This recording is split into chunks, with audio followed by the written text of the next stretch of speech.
네, 오늘은 제가 오전에 원래 오늘 이제 건강검진이 예약돼 있었는데 사람이 많아서 갑자기 아침에 7시까지 와달라고 연락을 해서 이렇게 급하게 녹화를 하게 되었습니다. 그래서 오늘은 실시간이 아니라 업로드 되는 점 양해 부탁드리겠습니다.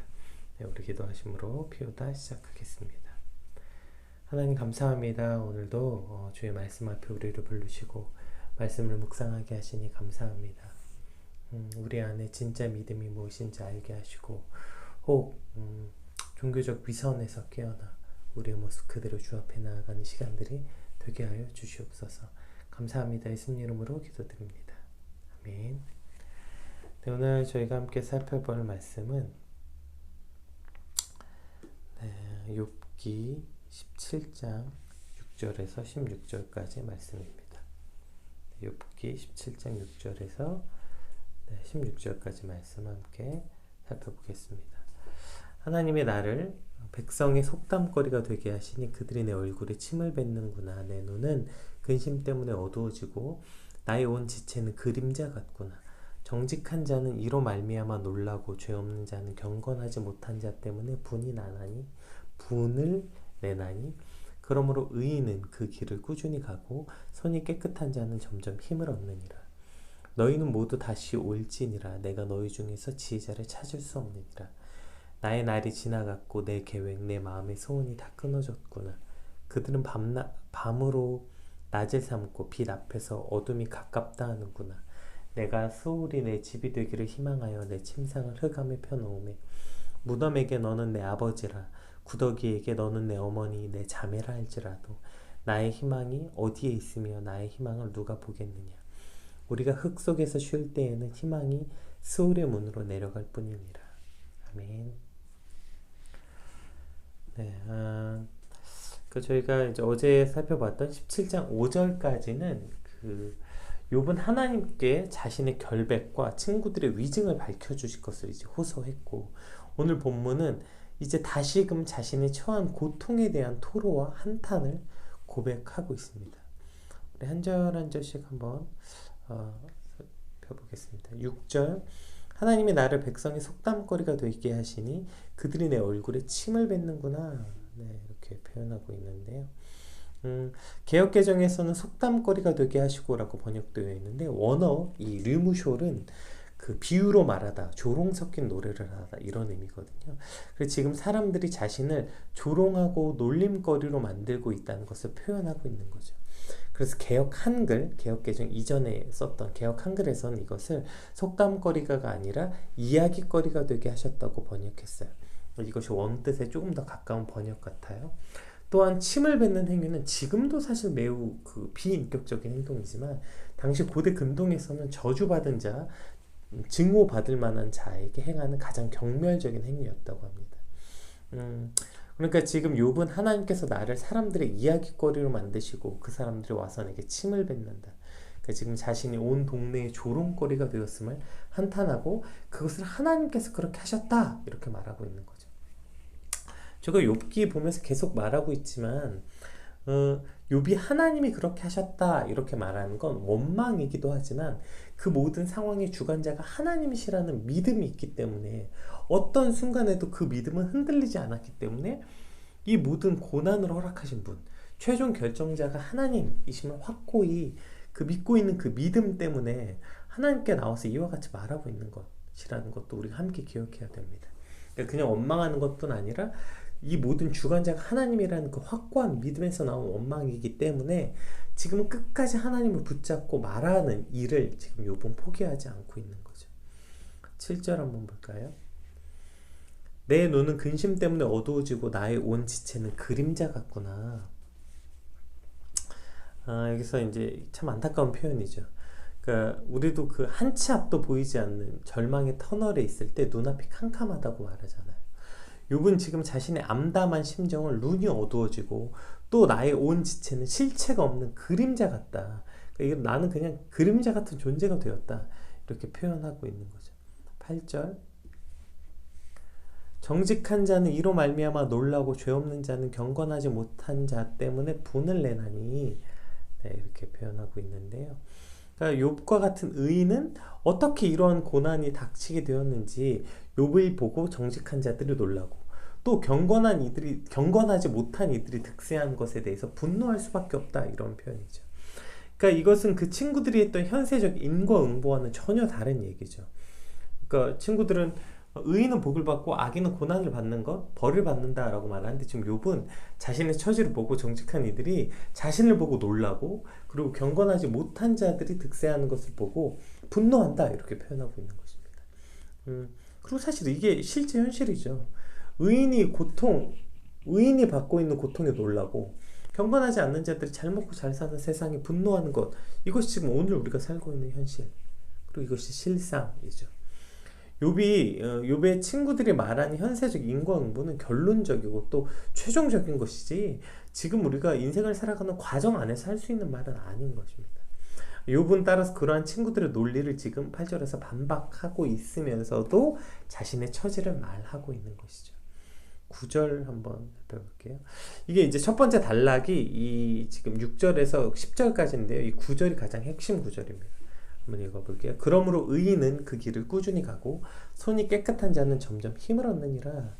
네, 지금 이걸 그냥 이렇게만 봐서 이것이 어떤 의미인지 좀 어렵죠. 그러니까 왜냐하면 이게 접속사 와우 때문에 그러는데, 어제도 제가 이제 접속사 와우가 여러 가지로 해석된다고 했잖아요. 그러니까 오늘 이제 접속사 와우를 개역 개정에서는 그러므로라고 되었거든요. 근데 대부분의 영어 성경은 이것을 그러나로 번역했어요. 혹은 그럼에도 불구하고로 번역했습니다. 그러니까 8절에 정직한 자가 의인의 고통으로 인하여 놀라고 경건하지 못한 자의 형통하는 이 모순된 현실 속에서 의인은 마땅히 꾸준히 그 길을 가고 깨끗한 손에 힘을 얻는다는 고백을 하고 있는 거예요. 그래서 이런 뉘앙스를 살려서 공동번역은 이렇게 번역했습니다. 9절을 공동번역으로 한번 볼게요. 그러나 의인은 가던 길을 꿋꿋이 가고 손이 깨끗한 이는 차츰 힘이 솟아나는 법, 이렇게 해석했어요. 그러니까 이해가 되시죠? 사람들이 침을 뱉고 자신을 뭐라고 조롱하든 의인은 그가 갈 길을 그냥 꿋꿋이 간다는 거예요. 좌로나 우로나 치우치지 않고 악인의 형통을 부러워하지 않고 저들의 삶의 방식에 따라 손을 더럽히지 않고 오직 깨끗하고 정결함으로 자신의 길을 가겠다라는 지금 욥의 선언이고 가고 있는 거죠. 그리고 이러한 선언을 하면서 10절에 친구들에게 이렇게 말합니다.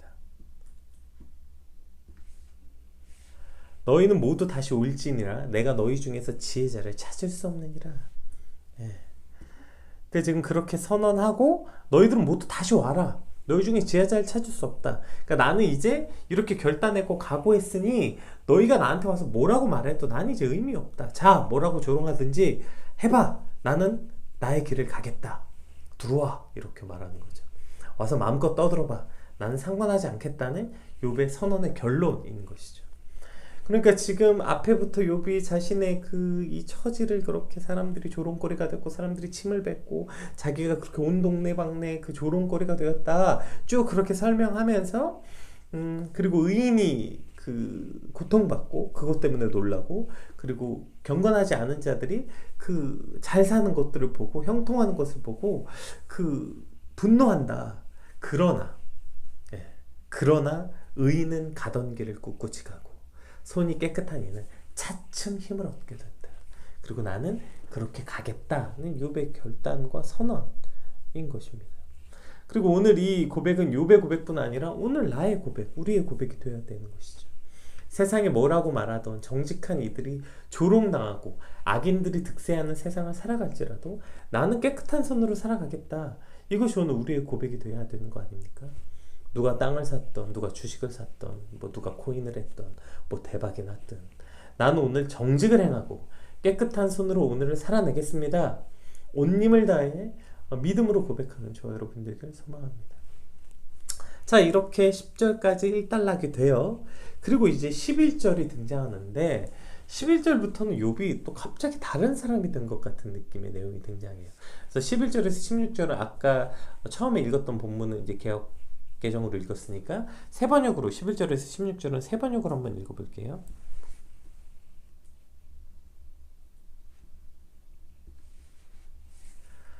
내가 살 날은 이미 다 지나갔다. 계획도 희망도 다 사라졌다. 내 친구들의 말이 밤이 대낮이 된다 하지만 밝아온다 하지만 내가 이 어둠 속에서 벗어나지 못한다는 것을 나는 알고 있다. 내 유일한 희망은 죽은 자들의 세계로 가는 것이다. 거기 어둠 속에 잠자리를 펴고 눕는 것뿐이다. 나는 무덤을 내 아버지라고 부르겠다. 내 주검을 파먹는 구더기를 내 어머니 내 누이들이라 부르겠다. 내가 희망을 둘 곳이 달리 더 있겠는가? 내가 희망을 둘 곳이 달리 어디 있는지 아는 사람이 있는가? 내가 죽은 자들이 있는 곳으로 내려갈 때 희망이 나와 함께 내려가지 못할 것이다. 네. 지금 자신을 누가 뭐라고 비방하고 조롱하도 나는 의의 길을 가겠다 이렇게 단호하고 결연하게 고백하고 나서 바로 연결되는 11절에서 16절까지는 자신의 절망스러운 현실을 한탄하는 내용이 등장해요. 그래서 어떻게 보면 이게 논리적 연결이 부자연스러워요. 아니 지금 나는 니들이 뭐라고 말하든 나는 의의 길을 가겠다. 그러니 들어와봐. 뭐라고 조롱하든 어디 다시 와서 나한테 와서 말해봐. 해놓고 그렇게 담대히 선포해놓고 갑자기 내가 살 날은 다 지나갔다. 계획도 희망도 다 사라졌다. 심지어 나는 내 무덤을 내 아버지라고 부르고 내 주검을 파먹는 구더기를 내 어머니와 내 누이들이라 부르겠다. 그들이 나의 친구다 이런 거죠. 이게 무슨 얘기지? 논리적으로 약간 연결이 부자연스러워요. 그런데 이러한 논리적 연결이 부자연스러움이야말로 고통 중에 있는 이들의 모습을 그대로 표현한 것이죠.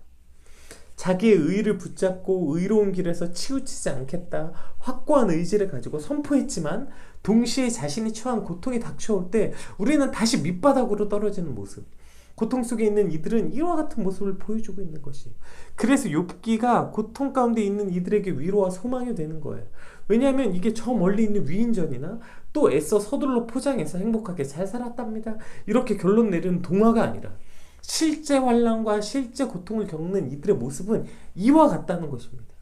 분명히 고통 중에서 위로를 얻기도 하고요. 고통 중에서 예배를 통해서 말씀과 찬양을 통해서 다시 한번 내가 어려움 속에서 의의 길을 가리라 이렇게 다짐하지만 곧바로 처하는 그 고통의 문제 앞에 우리는 다시 금방 나락으로 떨어지는 거예요. 이것이 우리의 모습이라는 것이죠. 그리고 오늘 욥기는 그것을 그 모습 그대로 표현하고 있는 것입니다. 제가 예전에 대학 다닐 때 전 대학 다닐 때마다 학기마다 등록금 없어서 진짜 매 학기마다 교무처에 불려가고 그래도 학교에선 제가 이제 전공장을 오래 해가지고 어떻게든 비공식적으로 시간을 더 주려고 하고 계속 이렇게 하려고 했는데 결국 어쨌든 2학년 2학기 때 제가 휴학을 하게 됐어요. 근데 그때 이제 제가 전공장이기도 했고 또 기독교 동아리를 하고 있었는데 거기 또 제가 리더였어요. 그러니까 제가 학교를 갑자기 휴학하게 되면 안 되는 거예요. 그래서 이 기도 제목 놓고 진짜 많은 사람들이 열심히 기도해 줬어요. 하나님 등록금 주세요. 휴학하지 않게 해주세요. 되게 여러 친구들이 같이 기도했고 제가 리더고 또 제가 전공장인데 제가 휴학을 하면 어쩌나 아마 걱정이 돼서 사실 저보다 그 저희 동아리나 저희 학교에 속한 애들이 더 열심히 기도했던 것 같아요. 그런데 결국 휴학을 하게 됐어요. 그래서 이제 휴학계를 쓰러 가는데 막 애들 울고 불고 막 이제 그럴 때 제가 굉장히 평안하고 의연하게 괜찮아. 다 하나님 뜻이 있을 거야. 걱정 마. 그리고 또 때마침 그날 예배가 있었어요. 다 같이 예배했고 제가 이때 그래서 거기서 설교했었거든요. 그래서 다 무슨 설교했겠어요. 다 인간의 기대와 되지 않지만 하나님 뜻이 있겠고 우리는 거기에 순종하면 된다.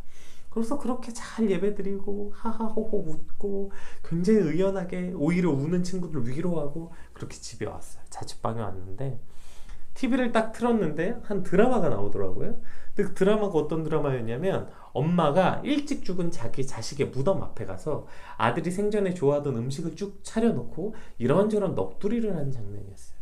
근데 제가 그걸 보다가 나도 모르게 눈물이 갑자기 탁 흐르더니 제 입에서 이런 말이 나오는 거야. 나는 저 죽은 애만도 못하구나 이런 생각이 드는 거예요.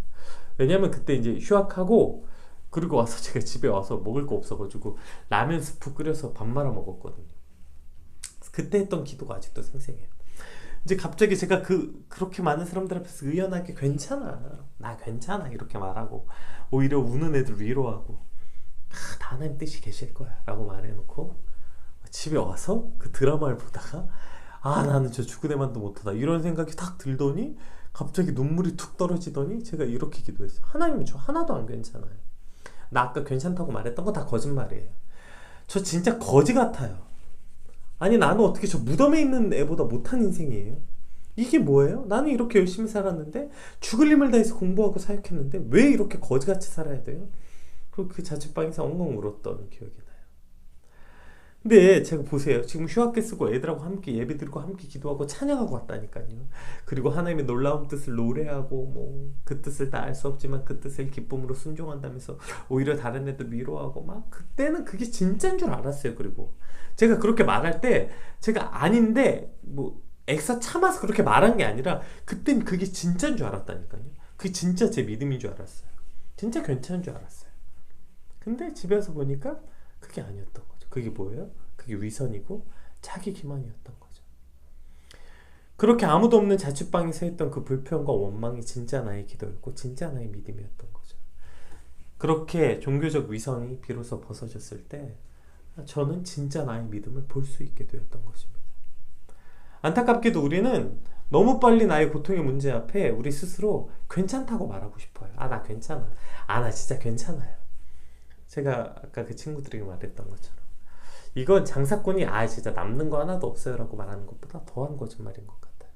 아까 요백 고백이 뭐 있습니까? 고백이 9절에서 진짜 멋있는 고백 아니에요? 그러므로 의인은 그 길을 꾸준히 가고 손이 깨끗한 자는 점점 힘을 얻느니라. 너무 멋있고 의연한 고백이었잖아요. 너희가 뭐라고 말하든 그러나 의인은 그 길을 꿋꿋이 가겠다. 손이 깨끗한 자는 점점 힘을 얻게 될 것이다. 이렇게 의연하게 고백했죠. 그런데 어떻게 하면 이렇게 좌로나 우로나 치우치지 않고 꾸준히 그 길을 갈 수 있는 거예요? 발에 힘 딱 주고 가운데 서야지 하면 되는 것입니까? 아니죠. 계속 얘기했잖아요. 수없이 흔들려야죠. 어떻게 하면 그 길에 꾸준히 설 수 있습니까? 좌로 치우치고 다시 우로 갔다가 그렇게 우로 갔다 다시 좌로 치우쳤다가 그런데 그렇게 왔다 갔다 할 때 좌로 갔다 다시 우로 갈 때는 처음보다 좀 덜 가고 다시 좌로 갔다 또 다시 우로 갈 때 처음보다 좀 덜 가고 그렇게 조금씩 흔들리는 게 덜해지면서 그렇게 흔들리는 폭이 조금씩 줄어드는 거죠. 어떻게 한 번에 중심을 잡을 수 있겠습니까? 그러나 우리는 자신의 고통에 대해서 너무 쉽게 괜찮다고 말하고 싶어. 이것이 종교적 위선입니다. 따라서 우리는 자신의 고통에 너무 쉽게 괜찮다고 말하지 말아야 돼요. 너무 빨리 괜찮아졌다고 말하면 안 되는 것입니다. 물론 일부러 자기 연민에 빠질 필요는 없지만 그렇다고 너무 쉽게 자신의 고통에 대해서 이러한 종교적 위선, 믿음 있는 척, 아, 나 괜찮아 라고 말하지 않아요. 왜요? 그 깊은 절망이, 그 깊은 눈물이 하나님을 더 누구신지 조금 더 알게 하는 것이죠. 그래서 나는 사랑하는 사람을 잃었습니다 라는 책에 보면 이러한 표현이 있습니다. 그 사랑하는 아들을 잃은 그 아버지가 나는 그 하나님을 눈물의 프리즘으로 하나님을 보게 됐다. 이것이 욥의 마지막 고통. 내가 귀로만 하나님을 들었사온데 이제 눈으로 하나님을 봅니다. 결국 우리는 그 고통의 프리즘으로 하나님을 보았을 때 진짜 하나님을 더 알게 되었다. 이런 고백이 있는 것이죠. 그러니까 오늘 우리는 이 깊은 절망과 깊은 눈물을 통해서 하나님이 어떤 분이신지 조금 더 알 수 있게 되는 통로가 되는 것이고 그리고 그것 때문에 하나님이 오늘 우리를 그 고통의 자리로 초대하는 것입니다. 그러나 영적인 기만은 그렇게 스스로 빨리 고통에서 눈을 돌려버린다면 우리는 하나님의 그 깊은 영적인 초대로 들어갈 수 없게 되는 것이죠. 오늘 욥의 모습처럼 믿음으로 굳건히 결단하고 바로 서겠다 당당히 선포했지만 곧바로 거꾸로지고 넘어지는 것, 그것이 바로 나의 연약함이며 그것을 애써 수습하거나 포장하지 않고 나의 간사한 믿음과 연약한 믿음 그대로 하나님께 나아갈 때 우리는 진짜 믿음이 무엇인지 진짜 믿음의 길에 서게 될 줄 믿습니다. 오늘 받은 말씀 놓고 함께 같이 기도합시다. 하나님, 오늘도 나는 수없이 흔들립니다. 나는 오늘도요 수없이 내가 한 결단들을 수없이 무너뜨립니다. 나는 그렇게 연약합니다. 그러나 하나님, 나는 그렇게 연약하고 그렇게 간사하지만 오늘 하나님 앞에 서 있고 하나님께 기도합니다. 그리고 또 앞으로 흔들릴 수많은 시간에서도 언제나 하나님 앞에 서 있게 하여 주시옵소서. 우리 이렇게 오늘도 그렇게 하나님 앞에 서 있는 하루가 되기 위해서 우리 같이 간절히 기도하겠습니다. 기도합시다.